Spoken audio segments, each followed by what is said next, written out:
One of the many people who had thoughts on the new regime change in the WWE was AEW CEO and President Tony Khan. Tony Khan was on the Busted Open podcast this week, Busted Open Radio on Sirius, as he is basically every week. And he had his thoughts on everybody talking about all the big changes in WWE now that the game, Triple H is in charge.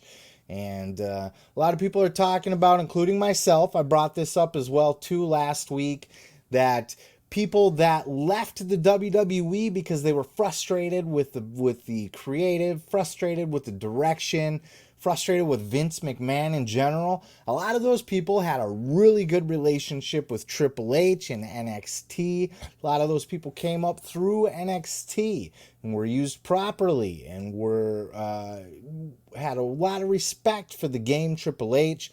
So naturally, this is creating a lot of questions as to, are a lot of these people, or at least some of these people that made the move over to AEW, now maybe regretting their move over to AEW, or possibly looking to jump ship back to the WWE now that Triple H is in charge. Check out this clip from Tony Khan giving his 2 cents on this topic. There's a lot of changes in pro wrestling. I think it's going to be really positive for the fans overall.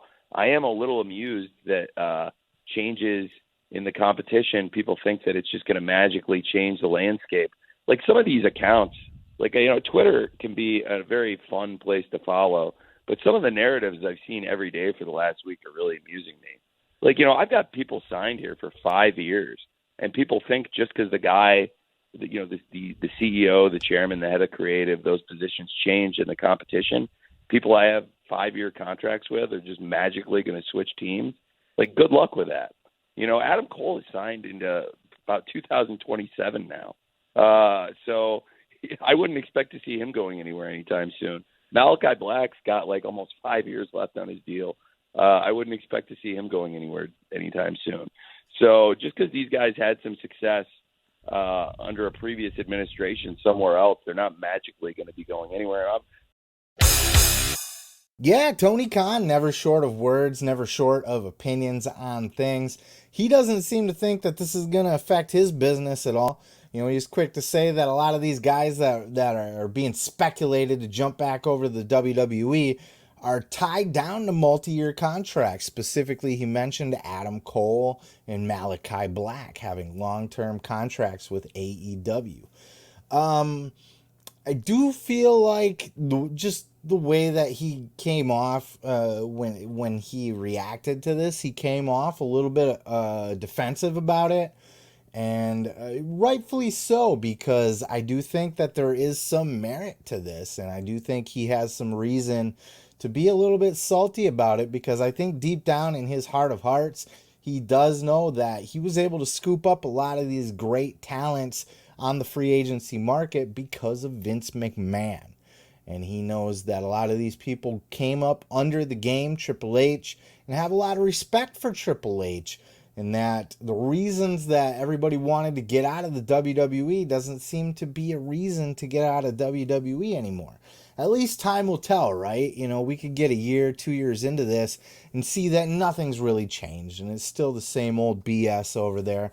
And we'll kind of address that a little bit later in another clip. But as for talents jumping ship, part of this also came not just from the common sense that Triple H is in charge now and that his thumbprint's on a lot of these talents that went to AEW, but also a report that Sean Ross Sapp had put out there from Fightful. He had mentioned that he talked to several people. I think he said a couple dozen that he talked to that left WWE about the situation. But he is on record of saying that there was at least one person that said that he does not regret signing with AEW, but if Triple H had been in charge at that time that he left, he would have never left. And of course, there were so many people that left WWE that I really couldn't tell you which person this was, and Sean didn't say. But I'm sure that sentiment goes to a lot of these people. A lot of them probably would not have become free agents if Triple H was the man in charge instead of Vince McMahon. Here is Sean Ross Sapp, though, just to set the record straight. He did weigh in on this just to kind of clear the air on this, because a lot of people were quoting him as saying all these people, and that's really not the case. That's not what he said. So here's Sean Ross Sapp setting the record straight on this. And all the people that were trying to imply that I reported that people were ready to jump, that isn't true at all. At least based on those that I talked with.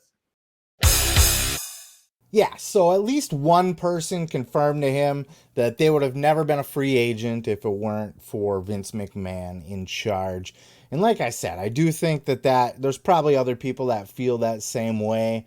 But it is what it is. A lot of these people are over in AEW now, and by all accounts, most people are very happy over in AEW. Certainly over time, we're going to start to hear stories about people that are not happy with AEW. We have heard some, like the Jonathan Gresham news this week, for example. He certainly wasn't happy over with his AEW contract or with Tony Khan, but you can't please everybody, right?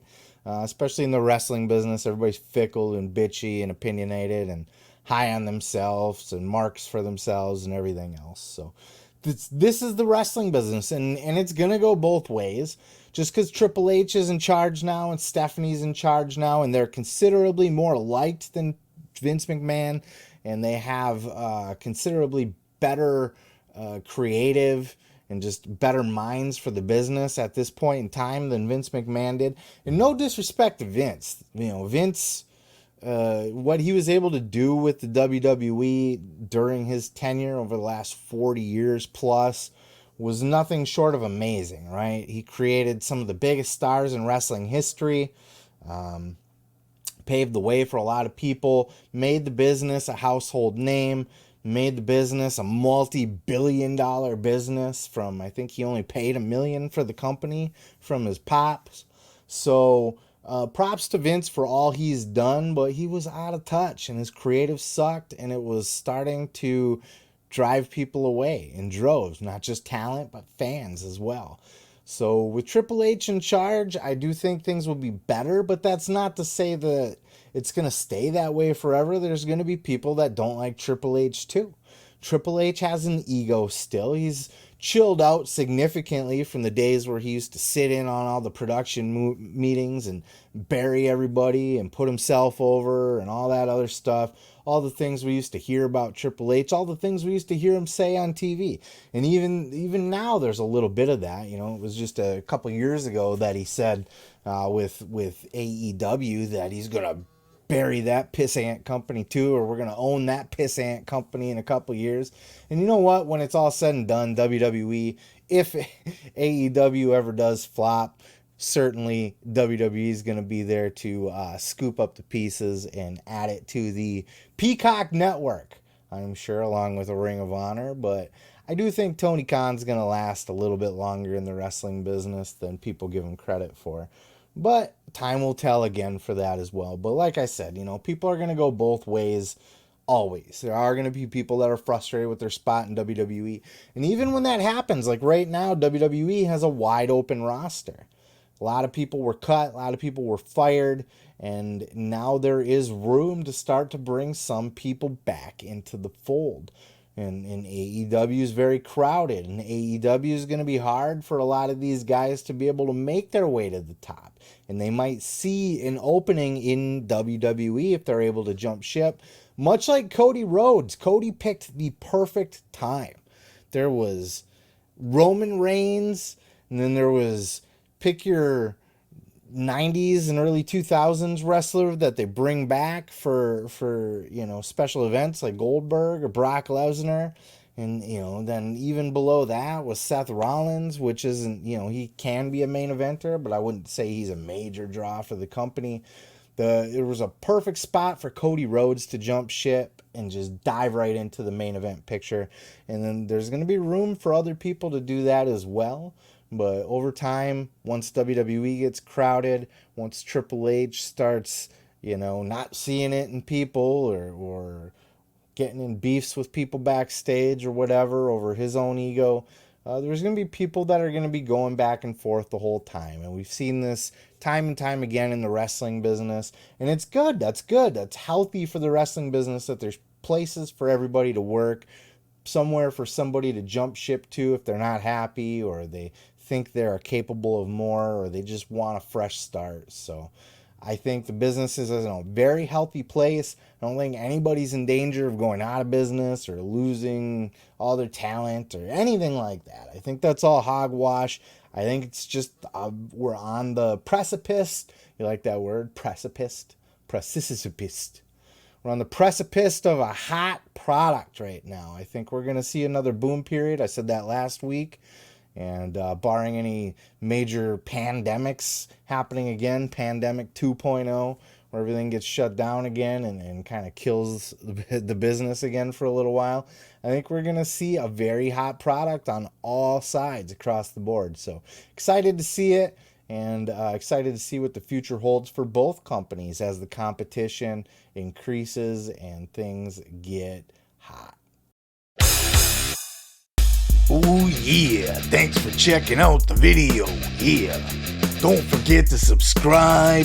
Don't forget to like it if you liked it. Yeah, and you can check out full episodes each and every Sunday right here on the channel. Oh yeah, dig it.